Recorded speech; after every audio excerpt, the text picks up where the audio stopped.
السلام علیکم ورحمۃ اللہ وبرکاتہ۔ پیارے بچوں، ہمارا پارہ عامہ میں سبق ہے سورہ شمس یعنی والشمسی کی صورت۔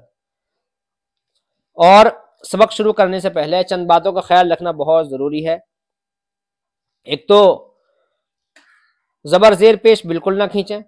زبر زیر پیش پورے قرآن پاک میں کہیں بھی نہیں کھینچیں گے۔ جیسے والشمسی کے نیچے سین کے نیچے زیر ہے، تو اگر ہم اس کو والشمسی پڑھیں یعنی والشمسی وضحاہا تو یہ غلط ہو جائے گا۔ سین کو ذرا سا بھی نہیں کھینچیں گے، والشمسی وضحاہا۔ ایک تو زبر زیر پیش کو بالکل نہ کھینچیں، حرف مدہ کو ایک الف کھینچیں، یعنی جو چیز کھینچے گی وہ کھینچے گی، لیکن زبر زیر پیش بالکل بھی نہیں کھینچیں گے۔ اور مدوں کو ان کی مقدار کے برابر کھینچیں، یعنی 3 الف کے برابر کھینچیں۔ اور حروف کی ادائیگی بالکل واضح نکلنی چاہیے۔ ہا ہے، عین ہے، ضاد ہے، جیم ضاد ہے، ضا ہے، طا ہے، قاف ہے، ان سب کی ادائیگی واضح نکلنی چاہیے۔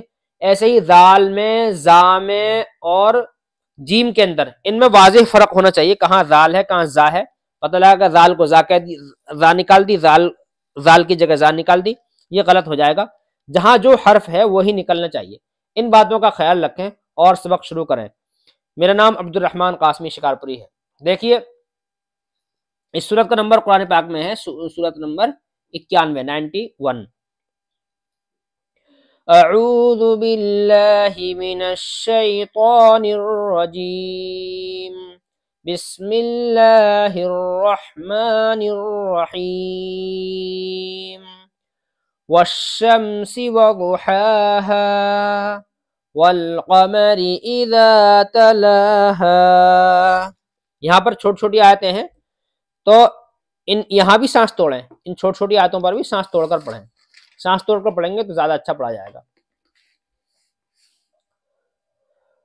والنہار اذا جلاها واللیل اذا یغشاها والسماء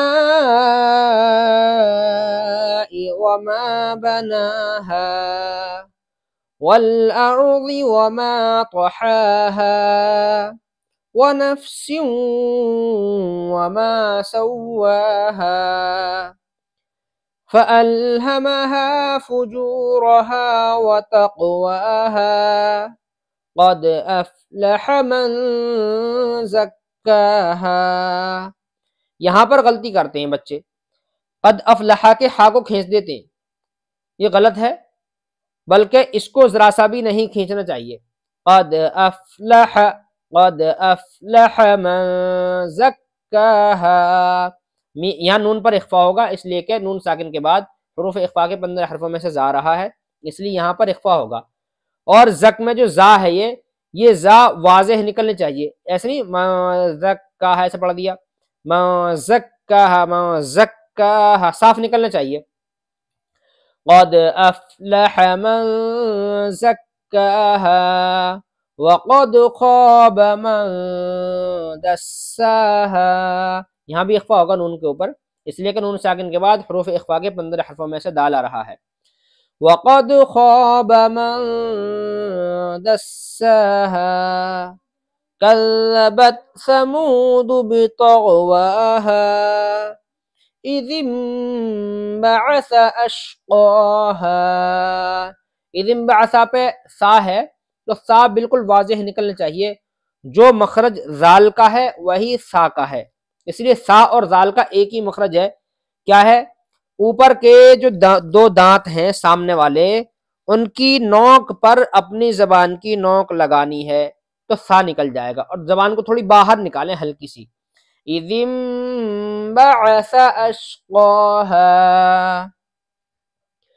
فقال لهم رسول الله ناقة الله وسقياها فكذبوه فعقروها۔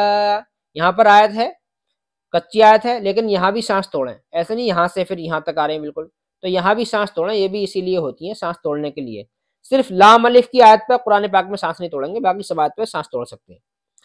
فَكَذَّبُوهُ فَعَقَرُوهَا فَدَمْدَمَ عَلَيْهِمْ رَبُّهُمْ بِذَنبِهِمْ فَسَوَّاهَا ولا يخاف عقباها،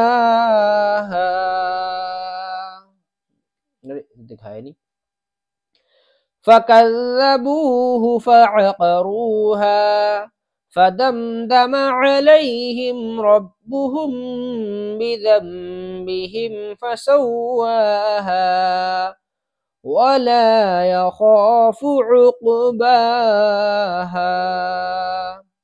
امید ہے سبق سمجھ میں آ گیا ہوگا، اگر کوئی بات سمجھ میں نہیں آئی ہے تو معلوم کر سکتے ہیں۔